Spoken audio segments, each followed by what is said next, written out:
Hello guys, আমি দীপ। আজকে আমি আপনাদের কাছে শেয়ার করবো কিভাবে একটি ভালো গিয়ার সাইকেল কিনবেন। আপনাদের বাজেট কম কিন্তু একটি ভালো গিয়ার সাইকেল কিভাবে কিনতে হয়, তাহলে আজকে আমি আপনাদের দেখাবো। তো চলুন দেরি না করে ভিডিওটি শুরু করা যাক। গিয়ার সাইকেলের ভিডিও যখন তো শুরু করছি গিয়ার থেকেই। অনেকে এটাকে গিয়ার বলে, আসলে এটা গিয়ার নয়, এটাকে বলা হয় সিঁড়ি। সিঁড়ি। এটা আপনারা যখন কিনবেন তখন আপনাদেরকে দেখে কিনতে হবে যে সিঁড়িটা কোন কোম্পানির। সিঁড়িটা আপনারা দেখে কিনবেন যে শিমানো কোম্পানির সিঁড়ি। শিমানো, এটার পেছন দিকে শিমানো লেখা থাকবে। আর এটাকে বলা হয় চেঞ্জারটা আপনাদেরকে শিমানো কিনতে হবে।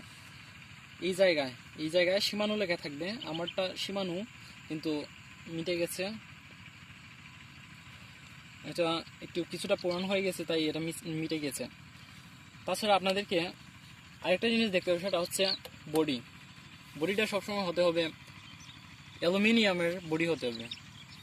অ্যালুমিনিয়ামের বডি হালকা এবং শক্ত, তাই বডিটা সবসময় অ্যালুমিনিয়াম কিনলে আপনাদের ভালো হবে। অ্যালুমিনিয়ামের বডি কিনলে আপনার একটা সুবিধা পাবেন, সেটা হচ্ছে আপনারা সাইকেলকে যে কোনো জায়গায় হাত দিয়ে তুলে নিতে পারবেন।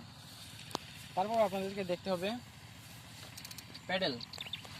প্যাডেল আপনাদেরকে দেখে কিনতে হবে যে প্যাডেল এইভাবে কতটুকু ঘুরছে। যেটা আপনাদেরকে ভালো মনে হয় সেটাই কিনবেন। তারপর আপনারা দেখবেন যে সিট সবসময় আপনাদেরকে দেখে কিনতে হবে যে কোন সিটটা বসলে আপনার কোনো সমস্যা না হয়, মানে বোঝাতে চাইছি যে কোনো অসুবিধা না হয়, যেন কমফোর্টেবল ফিল করেন, সেটার উপর আপনাদেরকে খেয়াল রাখতে হবে।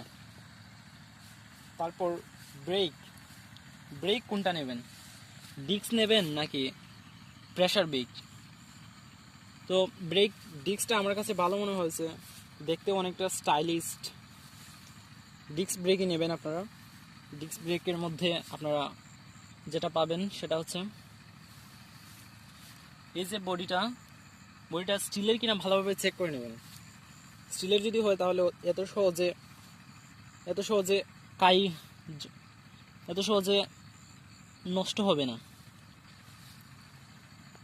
আপনাদেরকে ব্রেকগুলোকে ভালোভাবে টেস্ট করে নেবেন, তারপর সাইকেলটাকে নিজে একটু চালিয়ে দেখবেন, তাহলে আপনারা কিনতে পারবেন কম বাজেটের মধ্যে ভালো একটা সাইকেল।